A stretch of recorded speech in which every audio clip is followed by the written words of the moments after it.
Vale, vamos a comenzar con el tema 3 de fisiológica. Este es bastante largo, de hecho tardé, bueno, entre que estuve unos cuantos días enfermo. Os quería enseñar también de aquí, de preguntas del tema 3 para ver que son bastantes largas, son unas 200 y... son 50 y algo de páginas, creo, sí, 56. Son 290 preguntas que ya las puse para Patreon y demás. Entonces, cuando vayáis dando este tema, si es que ya lo habéis dado incluso, veréis que es muy muy largo y que tiene así alguna cosilla que es algo más o menos compleja, pero bueno, vamos a ir dándole poco a poco y a ver qué tal se nos da.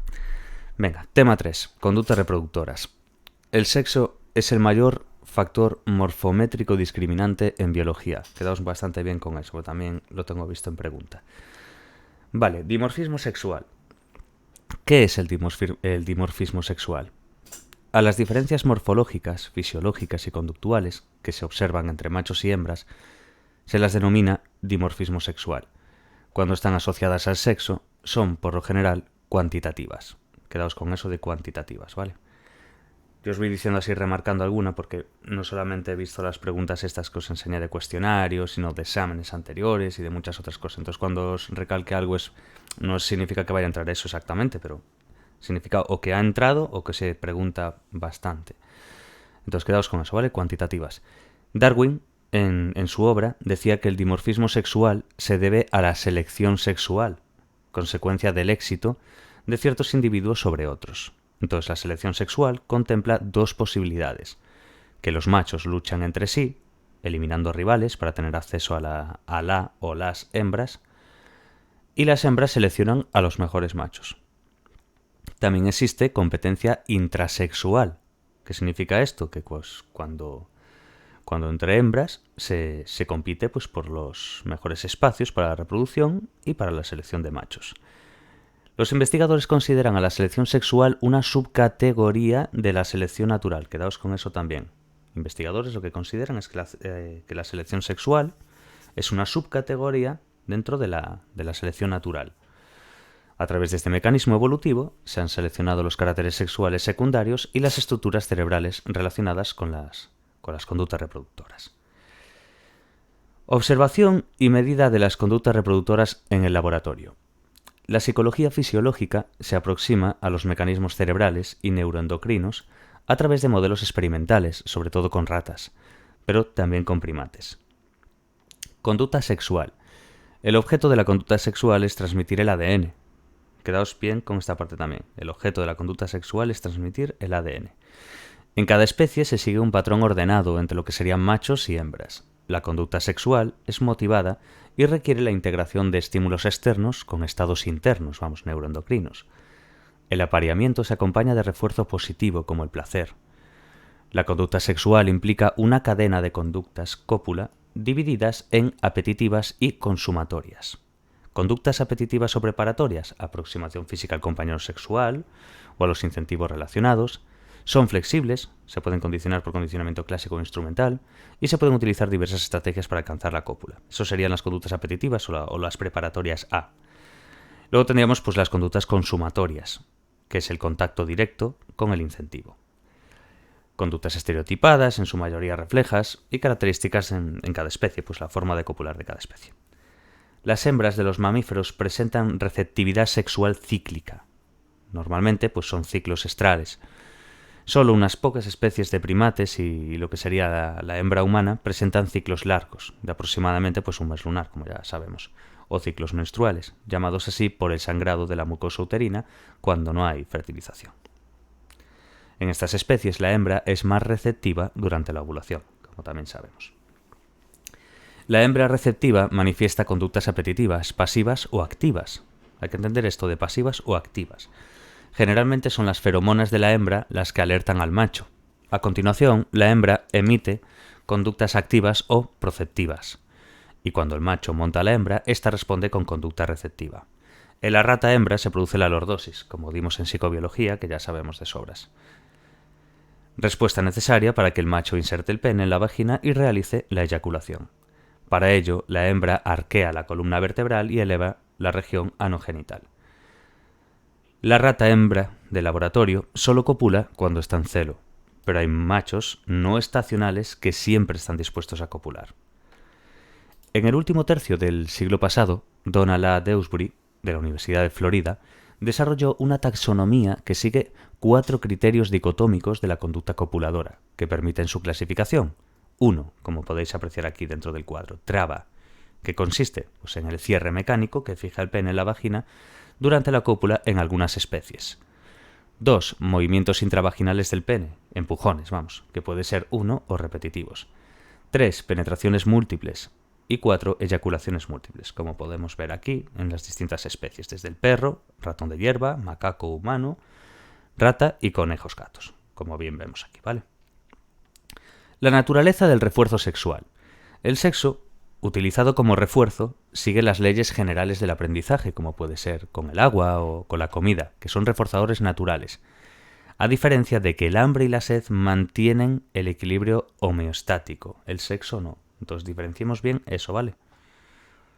Simplemente el sexo está utilizándose como un reforzado, como refuerzo, pero sigue esas leyes generales del aprendizaje, como puede ser el beber o el comer, que son reforzadores naturales. ¿Qué es lo que pasa?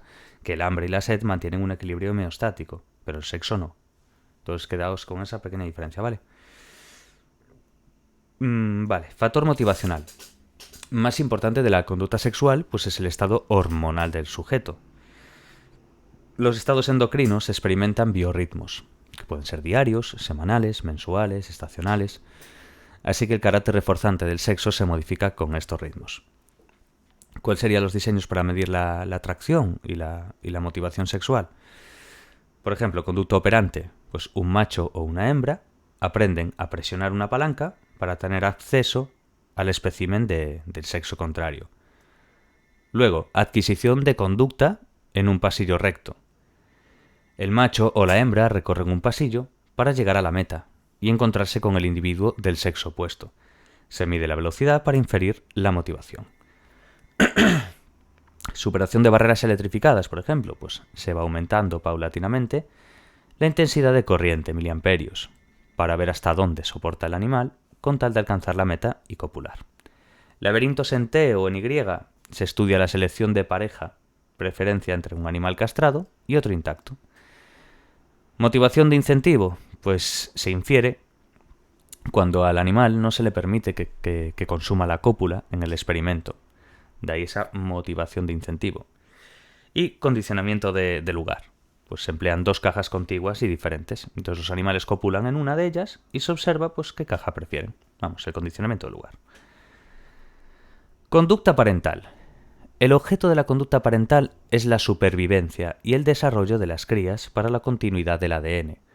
Son conductas motivadas. La mayoría de las veces las realiza la hembra, como por ejemplo pues construir el nido durante la preñez.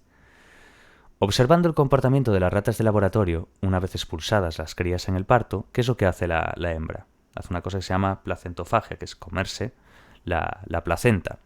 Y luego lo que hace es limpiar las crías, estimulando de hecho la región anogenital durante varios días. Si las crías salen del nido, las recoge. La conducta maternal es dimorfa, porque los machos no suelen presentar conducta parental y a veces devoran a las crías. Las hembras vírgenes tampoco presentan conducta maternal. Quedaos con esto. Entonces, la conducta maternal es dimorfa, ¿no? ¿Por qué? Porque los machos no suelen presentar una conducta parental. A veces incluso devoran a las crías. Lo que es infanticidio y demás, ya sabéis. Las hembras vírgenes, por ejemplo, tampoco presentan una conducta maternal. ¿Qué es lo que pasa? Que tú puedes por inducción, que es lo que vamos a explicar ahora.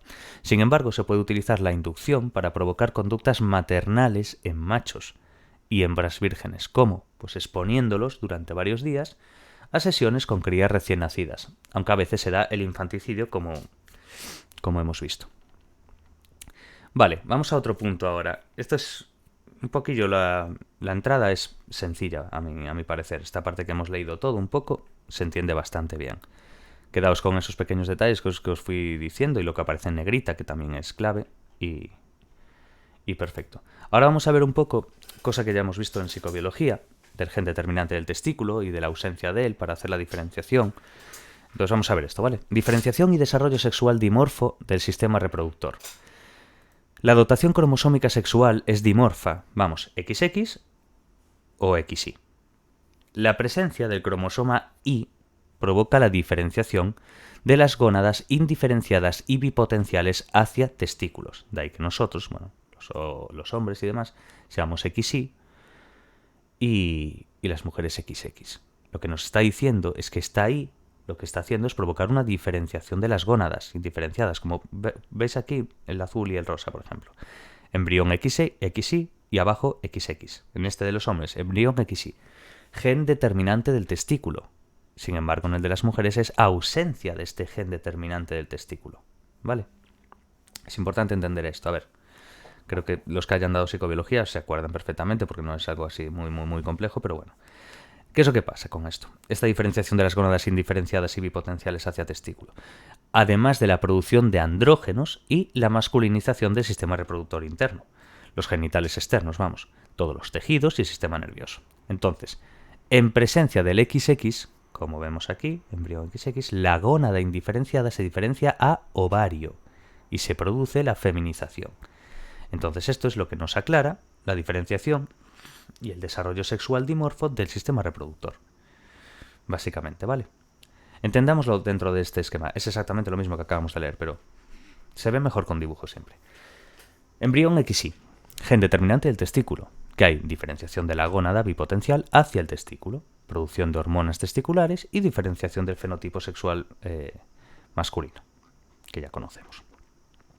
Embrión XX, ausencia del gen determinante del testículo. Es la ausencia. Entonces, ¿cómo se va a diferenciar? No va a ir a testículo, sino que va a ser una diferenciación gonadal bipotencial hacia el ovario. Producción de hormonas por el ovario y diferenciación del fenotipo sexual femenino. ¿Cuál es la función del cromosoma X? Pues en el cromosoma X se encuentra el gen para la producción de los receptores de andrógenos que van a dirigir la diferenciación hacia el macho. Existen mecanismos regulatorios que inhiben en las hembras, por completo o en parte, el segundo cromosoma X. Por lo que se sabe, esta inhibición ocurre al azar entre los dos cromosomas X. Por tanto, las hembras presentan mosaicismo. En unas células el cromosoma X activo es el que procede de la madre y en otras va a ser el que procede del padre. Este aspecto dimorfo es otra de las diferencias entre hembras y machos. La diferenciación del testículo y el ovario. El gen determinante del testículo, SRI, quedaos muy bien con esto, clave, veis aquí, este SRI de aquí, ¿vale? Esto básicamente es un esquema del cromosoma, donde se distinguen, pues, en el cromosoma Y se distinguen varias partes, lo que es el brazo uno corto y el otro largo, separados por este centrómero, como podéis apreciar, y el gen SRI está situado cerca de la región distal del brazo corto, ¿veis? Está aquí. Pero bueno, vamos a ir viéndolo poquito a poco. El gen determinante del testículo, SRI, identificado en el brazo corto del cromosoma Y, lo que os acabo de decir, dispara el proceso de diferenciación de la gónada indiferenciada del embrión. El cromosoma Y es el más pequeño del genoma humano y solo contiene entre un 2 y un 3% del total del genoma. El gen SRI lo compone un único exón que codifica una proteína de 204 aminoácidos que regula la expresión génica. Durante la embriogénesis, el gen SRI inicia la cascada de acontecimientos moleculares para el desarrollo testicular en ratones. Quedaos muy bien con estas 5 partes, ¿vale? Esto básicamente lo que nos va a narrar, por así decir, es el acontecimiento molecular que va a haber hacia el desarrollo testicular, en este caso en ratones, ¿vale? Entonces, 1. En el embrión de 10 días se observan a los lados de la línea media del tronco las crestas y los pliegues genitales, idénticas morfológica y fisiológicamente, tanto en machos como en hembras. Y contienen, muy importante esto, ¿vale? Las células precursoras, no las de Sertoli en sí, sino las células precursoras de las células de Sertoli. Entonces, 10 días, diferenciación, cresta o pliegue genital, idénticas, tanto morfológica como fisiológicamente, tanto en macho como en hembra. ¿Y qué contiene? Las células precursoras de las células de Sertoli. Perdona si de vez en cuando estoy así, es que aún sigo, no sé, llevo como 4 o 5 días ya con gripe. Y aún ando medio acatarrado y me cuesta un poco a veces, incluso para respirar. Entonces si veis que paro o hago así aunque intento toser para este lado, este micro pilla todo, así que ya me da hasta miedo respirar fuerte. Vale, pues eso, 10 días, crestas, pliegues genitales, idéntico, macho-hembra, y son las células precursoras de lo que van a ser las células de Sertoli, ¿vale? Estas células precursoras, una vez que están diferenciadas, estas precursoras de las de Sertoli, me refiero, una vez que están diferenciadas, se sitúan en los tubos seminíferos y facilitan el soporte estructural y metabólico para lo que va a ser la formación del espermatozoide. Ya te lo dice la palabra, tubo seminífero de la parte de los espermatozoides. Vale, las células de Sertoli estimularán, vamos a ver ahora, la diferenciación de las células de Leydig, que son las productoras de andrógenos. Quedaos con eso, ¿vale? Las células de Sertoli, que van a estimular la diferenciación de las células de Leydig, que son las productoras de andrógenos. La formación de los tubos seminíferos, como habíamos aclarado, y la formación de la red vascular específica del testículo. Entonces quedémonos bien con eso. La diferenciación de las células de Leydig, ¿por qué? Son las productoras de andrógenos. La formación de los tubos seminíferos y la formación de la red vascular específica del testículo. Luego de esto lo dijimos en el embrión, a los 10 días, tal. A los 10 días y medio, 12 días de desarrollo embrionario, se va a producir la expresión del gen SRI, cuya actividad va a regular al alza el gen SOX9, que también os sonará, entre otros. Clave para que las células de soporte de la gónada, antes indiferenciadas, como dijimos, se terminen diferenciando en células de Sertoli. Esas células que dijimos antes, células precursoras de las células de Sertoli, que aún estaban indiferenciadas y más, ahora se van a diferenciar en las células de Sertoli. A los 10 días y medio, 12. Quedaos muy bien con lo de los días porque hay mucha pregunta así, ¿vale? Y por último, entre otras funciones, pues las células de Sertoli frenan la vía de la diferenciación de lo que será la gónada indiferenciada hacia el ovario. ¿Entendéis? Esa es la clave. Entre otras funciones que tienen las células de Sertoli, como hemos visto. Pero bueno, lo que hacen es frenar la vía de diferenciación de la gónada indiferenciada hacia el ovario, ¿vale? Quedaos muy muy bien con eso. Vale. Bueno, vemos aquí los esquemas y demás, es lo que estamos leyendo, me refiero, podéis mirarlo un poco más si queréis, pero bueno, básicamente es eso. La hembra todavía no se ha encontrado, esto es muy importante, la hembra todavía no se ha encontrado un gen para el ovario con funciones similares al SRI, ¿vale? Entonces quedémonos bien con eso. Esto lo vamos a ver ahora bien. ¿Veis este conducto mesonefrénico? Bueno, de Wolf y de Müller. Es este de aquí, el de Wolf, y este de Müller. Entonces, la diferenciación sexual a partir de una bipotencial inicial, como vimos antes, consiste en que en la diferenciación de un sexo a la par que se está inhibiendo la expresión del otro sexo de forma permanente, como hemos leído. Esa es la clave, ¿vale? Esa diferenciación sexual a partir de esa bipotencialidad inicial, lo que está haciendo es diferenciar, hacer una diferenciación de un sexo, porque a la par que se está inhibiendo la expresión del otro, por eso quedará del otro sexo de forma permanente, ¿vale? Bueno, vemos aquí perfectamente cómo es el esquema de los conductos mesonefrénicos de Wolf, como vemos aquí, estos conductos, originarios pues de los conductos reproductores del macho y la hembra, y se aprecia que estos conductos son bipotenciales en el embrión. Veis aquí también el conducto para mesofrénico, bueno, de Müller.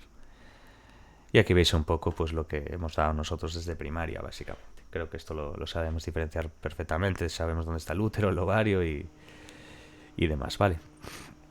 Pues quedémonos un poquillo con esto. Y ahora, diferenciación de los órganos. Los órganos sexuales internos derivan de dos sistemas de conductos embrionarios, los que hemos visto ahora. Conducto mesonefrénico de Wolf y conducto paramesofrénico de Müller. Los vamos a ir viendo cada uno. No solamente era citarlos, ahora hay que mirar lo que hay. Entonces, los órganos sexuales internos derivan de dos sistemas de conductos embrionarios, lo que hemos dicho, los conductos mesofrénicos de Wolf, que en el varón derivarán en el epidídimo, lo que es el conducto deferente, las vesículas seminales y el conducto eyaculador. En los conductos paramesonefrénicos de Müller, pues que en la mujer, a partir de ellos, se formaría lo que sería el útero, las trompas de falopio y la región superior de la vagina. ¿Veis aquí? Bueno, esta es la trompa de falopio, antes no os la cité, pero creo que la mayoría sabrá lo que es. Entonces, básicamente lo que hay que entender es que se va a formar el útero, las trompas de falopio y la región superior de la vagina, ¿vale?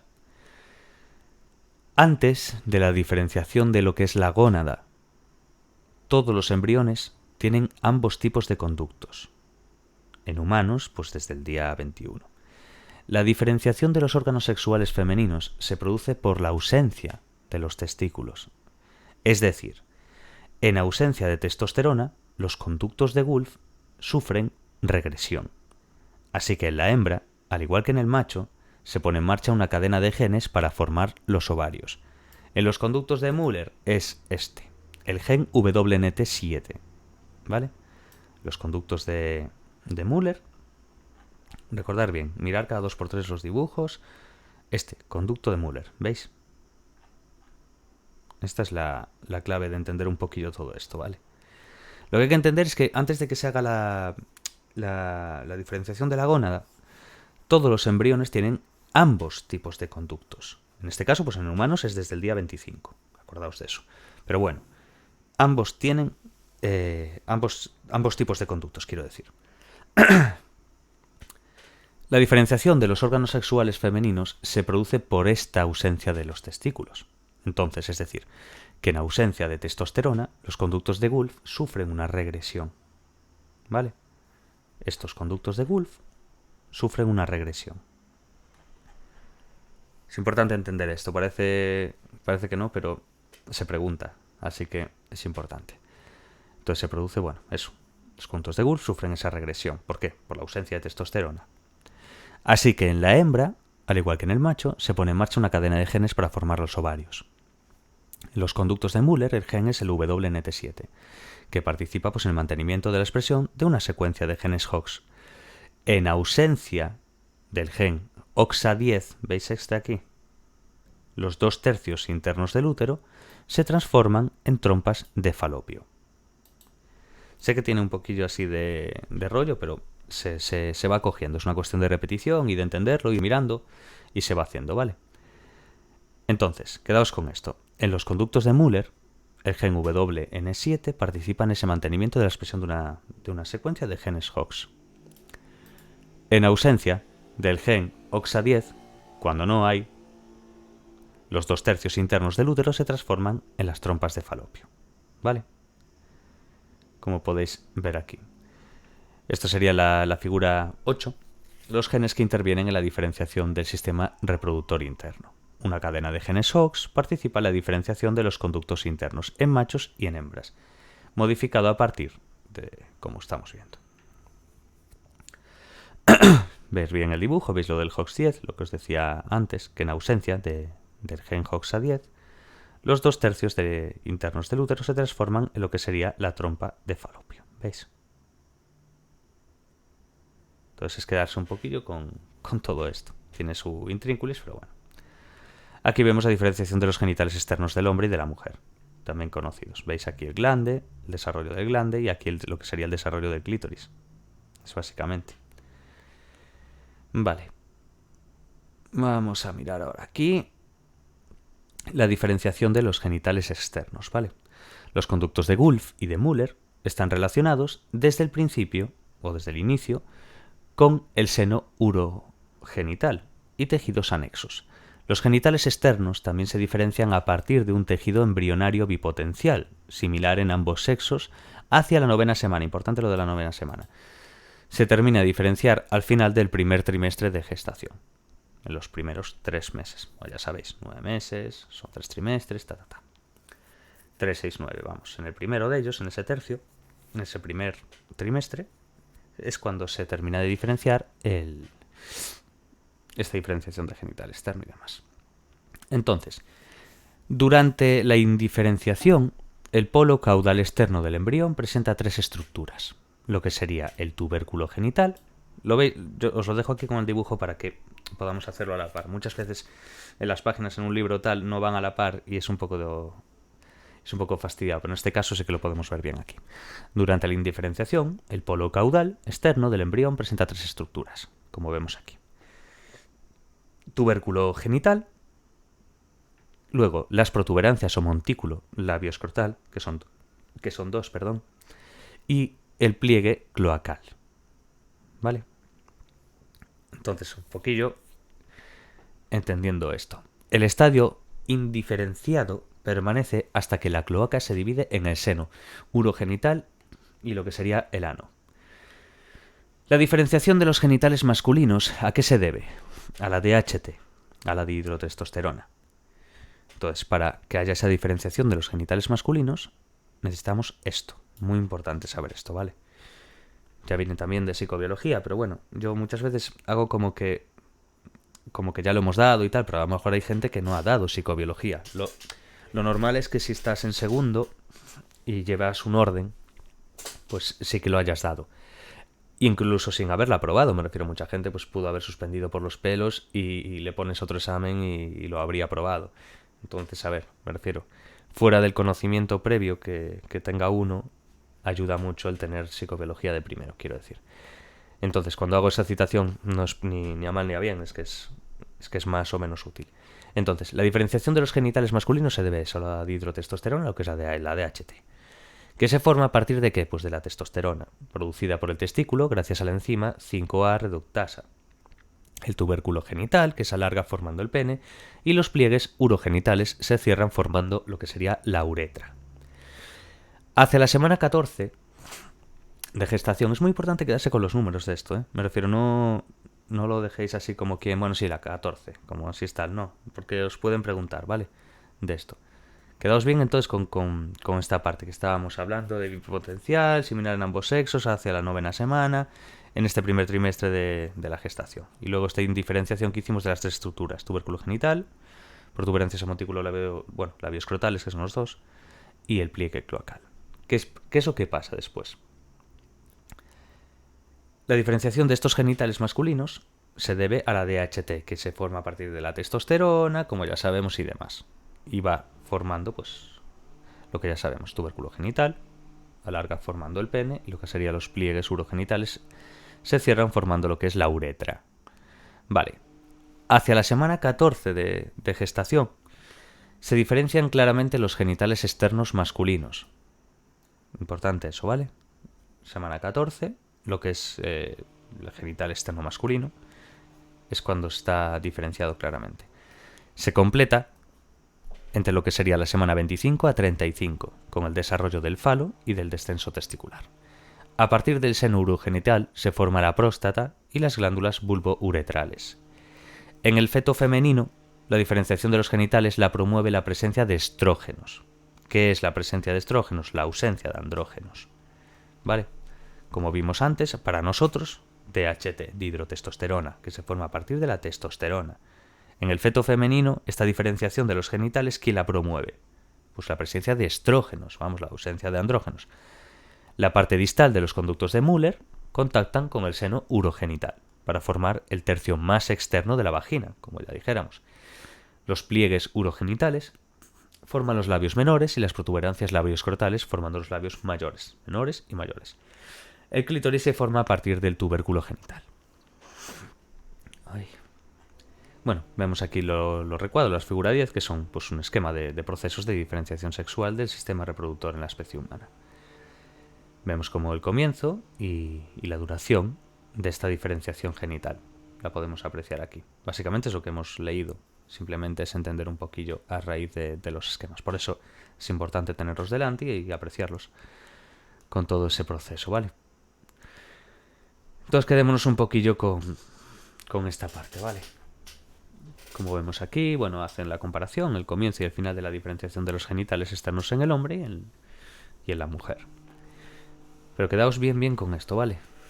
Como a los 14 semanas ya se empiezan a diferenciar un poco o claramente los genitales externos masculinos y se completan entre los 25 y los 35. Luego en el todo esto con la dihidrotestosterona, formada a partir de la testosterona, que es la diferenciación que hace de la genitalia masculina. Luego, ¿qué es lo que pasaría en el feto femenino? La diferenciación de los genitales. ¿Quién la promueve? Los estrógenos, vamos, la ausencia de andrógenos. Y vemos cómo esa parte distal de los conductos de Müller contactan con el urogenital para formar lo que sería pues, el tercio más externo de la vagina y demás. Luego vemos esa formación cuando se pliegan. Básicamente el urogenital formará lo que son los labios menores y los labios mayores. y el clítoris se forma pues a partir del tubérculo genital, ¿vale? Bien, una vez dado esto, nos pasaríamos a los dimorfismos sexuales en el cerebro. Importante esta parte, bastante además. Vale, 3.1. Mecanismos evolutivos genéticos y epigenéticos del dimorfismo sexual y la conducta sexual. El cerebro de los mamíferos presenta dimorfismo sexual, macho y hembra, debido a un mecanismo genético y otro epigenético u hormonal. A mediados del siglo XX, Jost realizó experimentos en los que castró embriones machos de conejo que desarrollaron un aparato reproductor femenino, ausencia de andrógenos, vamos. Phoenix y colaboradores en 1959 investigaron sobre los mecanismos hormonales causantes de la diferenciación sexual del sistema nervioso y la conducta sexual. Inyectaron testosterona a hembras de cobaya durante la gestación. Al nacer las crías hembras presentaron genitales externos masculinos. Cuando alcanzaron la madurez se las castró y se les administró estradiol y progesterona, pero fueron incapaces de responder con lordosis, ¿os acordáis de la postura?, a los estímulos de un macho. Luego se les inyectó testosterona y mostraron la conducta típica de monta del macho durante el apareamiento. ¿Qué se deduce de esto? Muy importante esta parte, ¿vale? Durante la gestación, la testosterona organiza las regiones cerebrales relacionadas con esta conducta sexual, por así decir, masculinizándolas.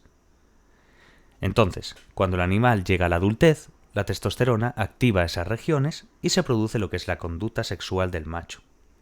Para entendernos, pero ¿visteis cómo es lo que hicieron realmente para esa diferenciación, esa conducta sexual y demás? Al inyectarles testosterona a las hembras de cobaya, durante esa gestación, cuando nacieron las crías hembras, presentaron pues genitales externos masculinos. ¿Por qué? Porque se les inyectó testosterona. Entonces, cuando alcanzaron la madurez, se las castró. Y lo que hicieron fue meterles estradiol y progesterona.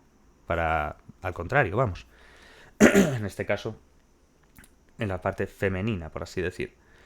Pero fueron incapaces de responder con lordosis, vamos, con la postura propia de las hembras con ese comportamiento de facilitar la penetración del macho.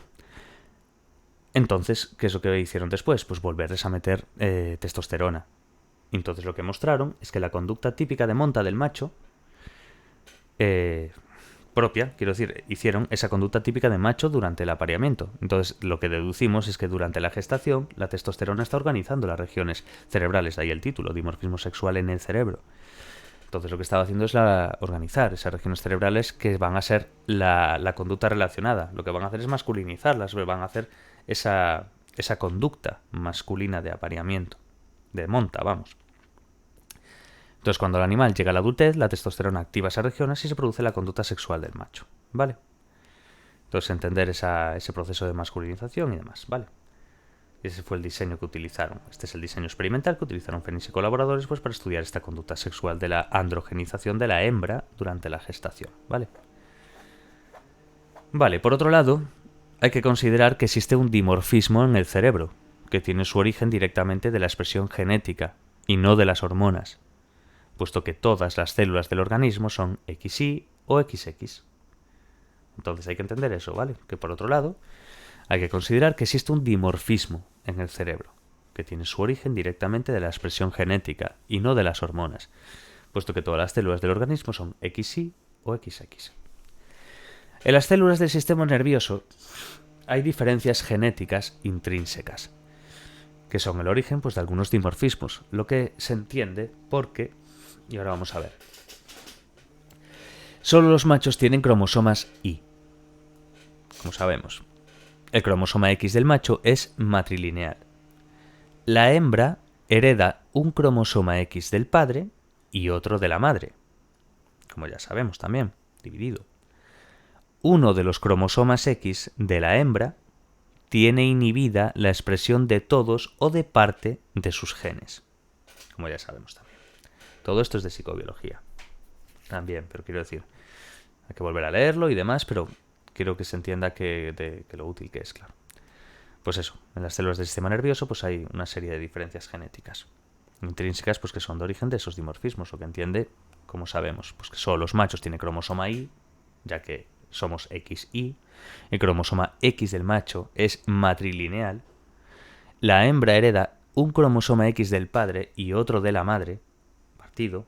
Esa X, el cromosoma X, lo coge del padre y otro de la madre, la hembra. Uno de los cromosomas X de la hembra tiene inhibida la expresión de todos o parte de sus genes, ¿vale?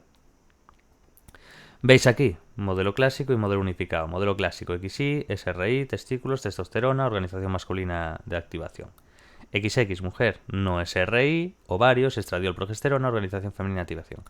Modelo unificado, XY versus XX. Nivel genético, desequilibrio genético de células XX y células XY. SRI o no. Diferencias en genes X e Y. SRI o no. Factores próximos. Diferenciación gonadal, diferencia hormonal, organización y activación con factores hormonales y genéticos. Lo mismo para aquí. Diferentes genes de X e Y, diferente expresión genética de X e Y. Formando pues los factores hormonales y genéticos directos, interactuando para producir la diferenciación entre los sexos. Vale. Características del dimorfismo sexual en el cerebro. ¿Cuáles son las características? Esto es interesante. Durante la ontogenia, el cerebro experimenta un proceso de diferenciación sexual. Se presentan dos patrones morfológicos opuestos, donde el macho pues presenta mayores valores que la hembra, aunque no en todas las regiones cerebrales, ya que en algunas son isomorfas, vamos, que no hay diferenciación entre machos y hembras. Por ejemplo, en el NEST-MP, lo masculino, en este caso, bueno, aquí es, para no andar diciéndolo todo el día, es yo, si no recuerdo mal, núcleo de la estría terminal, en este caso pues de la rata. Entonces, por ejemplo, el núcleo estrial terminal de la rata, entonces decimos NEST, para no estar todo el día diciendo lo mismo. Entonces, por ejemplo, en el NEST-MP de lo masculino es tener más neuronas que la hembra, mientras que en el NEST-LA, que vemos aquí, lo masculino es tener menos neuronas que la hembra. Para que nos entendamos. Figura 13. El núcleo de la estría terminal de la rata, una región relacionada con la conducta de apareamiento del macho, contiene los patrones de dimorfismo sexual con respecto al número de neuronas.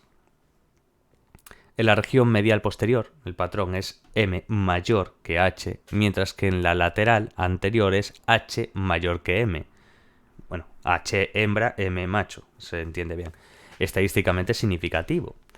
Entonces, quedémonos bien con esta parte, ¿vale? El número de neuronas en el núcleo de la estría terminal. Pero entender bien cómo en la región medial posterior el patrón es macho mayor que hembra, mientras que en el lateral es hembra mayor que macho. Entonces, región medial posterior, macho mayor que hembra. Lateral anterior, hembra mayor que macho. Bien, sí, lo he dicho bien. Vale. Número de neuronas en el núcleo de la estría terminal. Quedémonos bien con esta parte, ¿vale? Medial posterior, lateral anterior. Medial posterior, macho más. Lateral anterior, hembra más. Creo que se entiende bastante bien, ¿no? Vale. El dimorfismo hay que verlo en el contexto del sistema anatómico funcional con respecto a una conducta. Pues, por ejemplo, se ha demostrado que el sistema olfativo de los mamíferos, una red neuronal compleja, está implicado en el control de la conducta sexual y parental, por lo que presenta dimorfismo. Entonces, la mayoría de los mamíferos, excepto pues los primates y los humanos, tienen dos sistemas olfativos.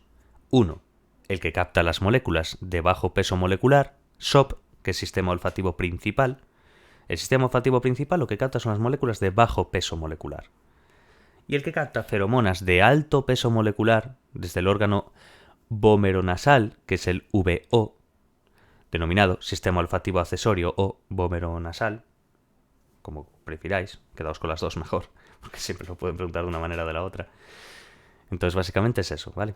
La mayoría de los mamíferos, excepto primates y humanos, tienen dos sistemas olfativos.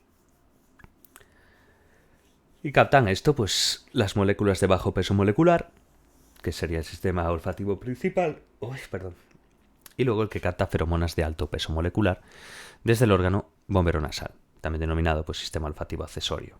Entonces, yo me quedo más con principal y accesorio, Pero bueno, hay que saber que vómero nasal y demás, ¿vale? Entonces, la red neuronal del sistema vascular, en este caso, de lo que sería el vómero nasal, controla la conducta reproductora de la rata. El volumen y el número de neuronas de las estructuras de este SV es dimorfo y sigue el patrón de macho mayor que hembra, ¿vale? Entonces quedémonos bien con esto.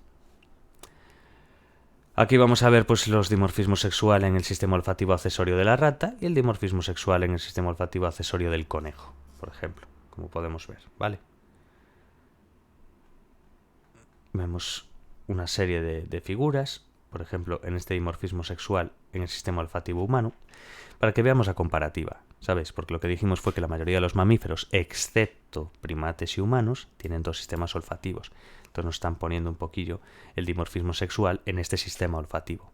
Rata, conejo, y vamos viendo un poco, pues en cada figura, el esquema olfativo que vemos en cada uno, ¿veis? Tú simplemente lo tenéis que ir mirando vosotros dentro de... para comprender básicamente lo que se va leyendo y demás, ¿vale? Como dijéramos antes, aquí, de macho mayor que hembra, en el de la rata, ¿os acordáis?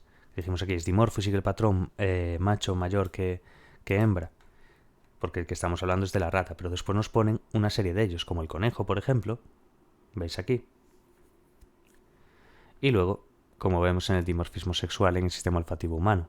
Dimorfismo sexual en el sistema olfativo humano. Estudiaron el sistema olfativo en hombres y mujeres utilizando técnicas de neuroimagen estructural. Con respecto a la densidad del tejido, se pueden observar los dos patrones. Lo que dijimos antes. Macho mayor que hembra y hembra mayor que macho, de dimorfismo sexual. Como ya, esto ya lo hablamos. Entonces, vemos que en blanco las estructuras no estudiadas, lo que es la mucosa olfativa y el bulbo olfatorio. El esquema se ha construido a partir de los datos de los autores, vemos aquí. ¿Vale?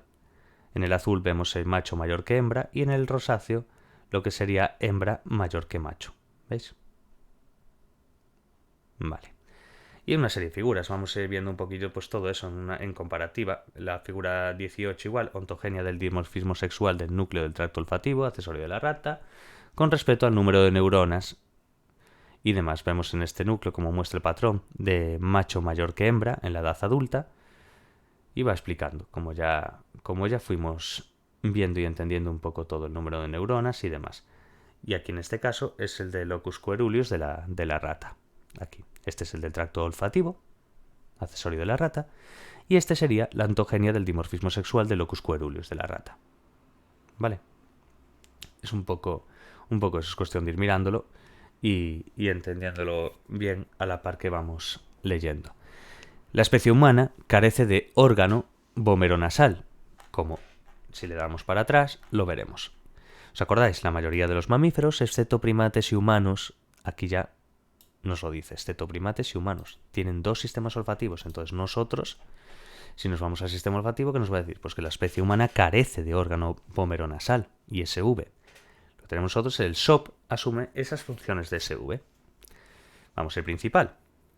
También tenemos un sistema olfativo dimorfo, con los patrones de macho mayor que hembra y hembra mayor que macho, como hemos visto antes en la gráfica. La ontogenia del dimorfismo sexual se ha investigado en la rata, en el núcleo del tracto olfativo accesorio, relacionado con la conducta sexual, y en el locus coeruleus, situado en el tronco del encéfalo, lo que os acabo de decir ahora mismo. ¿Veis? En la figura 18, ontogenia del dimorfismo sexual del núcleo del tracto olfativo del accesorio de la rata. Y ahora aquí, ontogenia del dimorfismo sexual del locus coeruleus de la rata. ¿Veis? Por eso os lo adelantaba antes, porque un poco para entenderlo. Entonces, tenemos ese sistema olfativo dimorfo con esos patrones de macho-hembra y de hembra-macho. ¿Qué es lo que pasa? Que después el investigado en ratas se ve en el tracto olfatorio accesorio relacionado con esa conducta sexual y el locus coeruleus situado en el tronco del encéfalo, como ya sabemos dónde está, que envía proyecciones noradrenérgicas a todo el cerebro, especialmente al sistema olfativo. Vale, perfecto. Vamos a mirar hasta qué punto. Yo creo que podíamos ir dejándolo por aquí, porque aquí ya nos va a hablar del control hormonal del dimorfismo sexual en el cerebro. Vale, sí. Después hacemos otro vídeo y vamos tirando porque, a ver, es un es un tema bastante largo. Entonces, vamos a ir haciendo así porque un vídeo entero de lo que sería el tema entero va a saturar demasiado. Entonces vamos a ir haciendo así poquito a poco, ¿vale? A ver si después grabo otro más. Ya llevo 2 hoy, pero creo que puedo hacer otro más. Así que bueno, lo dejamos por aquí y el próximo vídeo ya empezamos en el punto 3.3, que es control hormonal de dimorfismo sexual en el cerebro. Vale, lo dejamos por aquí hasta el próximo vídeo. Chao, chao.